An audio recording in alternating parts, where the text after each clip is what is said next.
मियाँ साहब, हम तमाम लोग जो मुस्लिम उम्मा से ताल्लुक़ रखते हैं, आल्दो के बहरहाल जो भी कहें इस बारे में हम ये सब चाहते हैं कि भाई ये कोई रास्ता निकले। और जिस तरीके से मैसेकर किया है, जिस तरीके से एक जदीद तारीख़ में एक यजीदियत की दोबारा दास्तान को रिपीट किया है नेतान्याहू ने, उसको कोई एंड हो जाए। हम इतने शायद ताकतवर तो नहीं हैं कि वो हम जो है उनका हाथ रोक सकते, और ज़ाहिर है कोई भी नहीं रोक सका। ये तो अब इसमें कोई ऐसी बात तो नहीं है कोई राज की बात हो। लेकिन अब ये कहा जा रहा है और फिर यहाँ पे हम मकामी सियासत शुरू कर देते हैं, यहाँ पॉइंट स्कोरिंग शुरू हो जाती है ये बिला वजह से। अब सवाल ये है कि तुर्की को तो ये हमने कहा कि तुर्की उनको एक्सेप्टेबल नहीं है, हम किसी हद तक उनको एक्सेप्टेबल थे।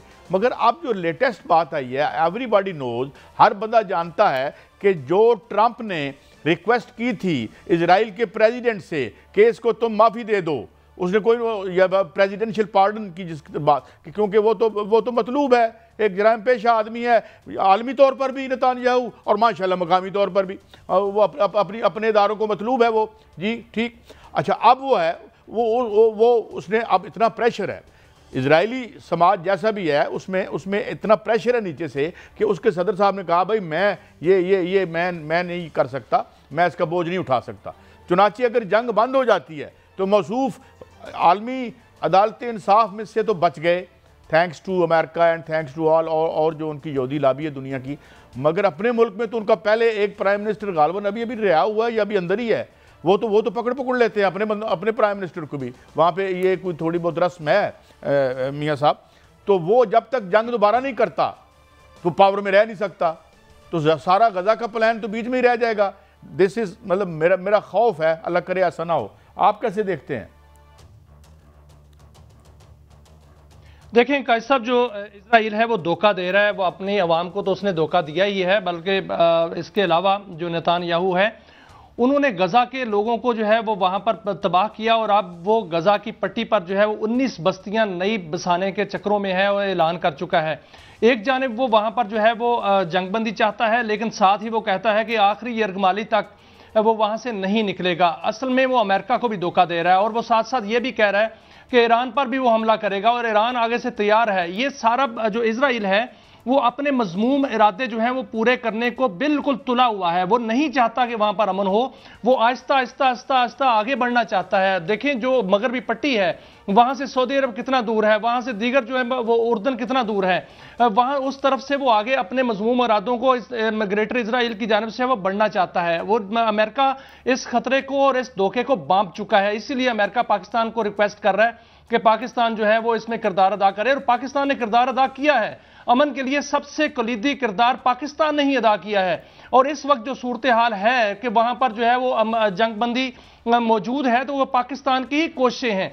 लेकिन इजराइल को वो भी खटक रही हैं। इजराइल नहीं चाहता कि वहां पर तुर्की की फौज आए, उसने बाकायदा तौर पर जो है वो रोड़े अटकाने शुरू कर दिए हैं। और दूसरी जानब जो है पाकिस्तान ने भी जो है वो साफ साफ ये वाजे कर दिया है। कल तुर्की के वजीर खारजा से नायब वजीर आजम ने बात की, और ईरान के वजीर खारजा से बात की, और उनको बात करके गजा पर ही बात हुई, और यह भी वाजे कर दिया है कि तुर्की की फौज क्यों नहीं जाएगी, कि तुर्की की भी फौज जाएगी, क्योंकि वो भी मुस्लिम ममालिक में है, और जो मुस्लिम ममालिक की अफवाज हैं वो हमास को गैर मुसल्ला करने नहीं जाएंगी, वहां पर अमन कायम करने जाएंगी। और अमन फौज कायम करने के लिए पाकिस्तान ने हमेशा जो है वो किरदार अदा किया है। पाकिस्तान का किरदार देखें सर, पूरी दुनिया में इस वक्त जो है माना जा रहा है। वाशिंगटन टाइम्स की आज का जो उनका कॉलम है, जो उनका जो उन्होंने उस पर छपा है, उसमें क्या कुछ लिखा गया है? उसमें यह लिखा गया है कि इंडिया को बिल्कुल आउट कर दिया गया है, जो ट्रंप पॉलिसी है, पाकिस्तान उसमें इन हो गया है। जो पाकिस्तान नापसंदीदा मुल्क था, इस वक्त पाकिस्तान जो है पसंदीदा मुल्क है, और इंडिया जो है वो नापसंदीदगी की जो है वो सफ में जाकर खड़ा हो गया है। और उसमें फील्ड मार्शल का जो सैयद आसिम मुनीर का किरदार है बाकायदा सराहा गया है। 6 मई की बात की गई है। 6 मई में जो पाकिस्तान को सब जो कामयाबी मिली थी, उसके जो समरात हैं वो अब सामने आ रहे हैं। आप देखें कि मिस्र जो है वो पाकिस्तान के साथ मुआहदा करना चाहता है। लिबिया में पाकिस्तान को जितनी इज्जत मिली वो अरबों डॉलर का मुआहदा जो है वो पाकिस्तान के साथ करना चाहता है। सऊदी अरब के साथ हमारा मुआहदा हो चुका है। ईरान पाकिस्तान के साथ मुआहदा करना चाहता है। तो पाकिस्तान की जो है वो पूरी दुनिया में इस वक्त डंका तो बज रहा है, लेकिन पाकिस्तान लीडिंग रोल जो है वो किरदार अदा कर रहा है, और ये लीडिंग रोल किरदार अदा करेगा। पूरे मशरिक़ वस्ता का पाकिस्तान इस वक्त लीडर है। जो हम बात करते हैं ना कि हमारे पास ताकत होती तो हम उससे निपटते, हमारे पास ताकत है, हम इजराइल से निपट सकते हैं, लेकिन हम अपना दिफा करना जानते हैं। हम जारहियत करना जो है वो उस पर पहल नहीं करते। अगर कोई ऐसी बात हुई जो कि 6 मई को हुई थी और पाकिस्तान ने इजरायली टेक्नोलॉजी को उस वक्त भी मात दी थी और अब भी मात देगा, और गजा फोर्स जो कि वहां पर अमन कायम करने के लिए अगर जाती है और उसमें दूसरे ममालिक की फौजें भी शामिल होती हैं, पाकिस्तान को पेशकश होती है, तो पाकिस्तान को बिल्कुल जाना चाहिए, क्योंकि अमन कायम करने के लिए हम हर जगह जो है मौजूद होते हैं। देखें, पहली बात तो ये है, देखें 2-3 बातें।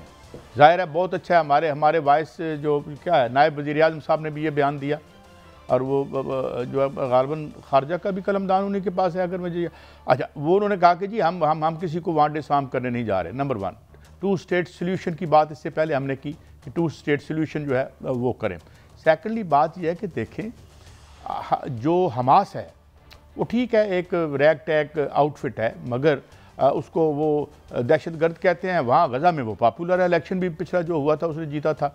अब सवाल ये है कि बताया जा रहा है कि 550 किलोमीटर की अंदर सुरंगें हैं।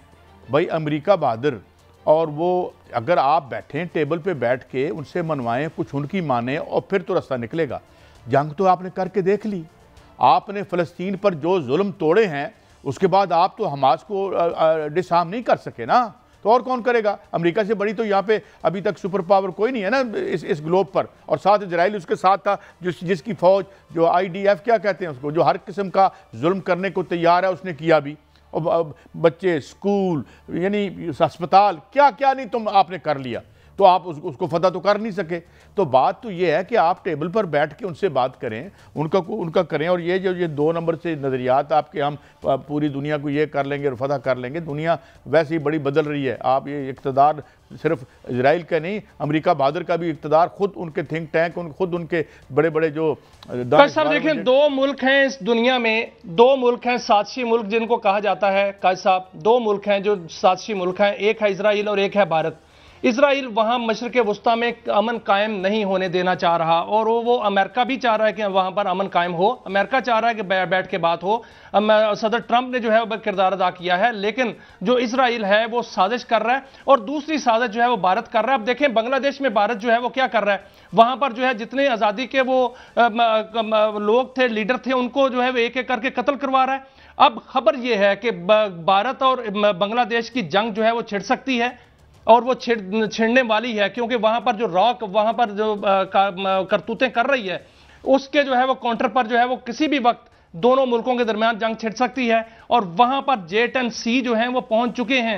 वो जेट एंड सी जो हैं वो इंडिया को वहां से भी मजा चखाएंगे। इंडिया के हो सकता है कि और भी राफेल जो हैं वो वहां पर गिर जाएं, और वो बाकायदा तौर पर ये इस मामला जो है वो इस सतह पर पहुंच चुके हैं कि हो सकता है कि चीन जो बांग्लादेश और भारत की जंग छिड़ जाए, और 7 सिस्टर जो है वो फिर भारत उनसे भी हाथ धो बैठे, और चिकन नेक जो है उससे भी हाथ धो बैठे, और लग मुझे यही रहा है कि ये काम मरहला आने वाला है। बात यह है कि वो मंजूर हैदर शाह साहब ने कहा था ना कि दुआएं मांगते रहते पर ये लोग बेकायनों के फलों में मिठास आ जाए।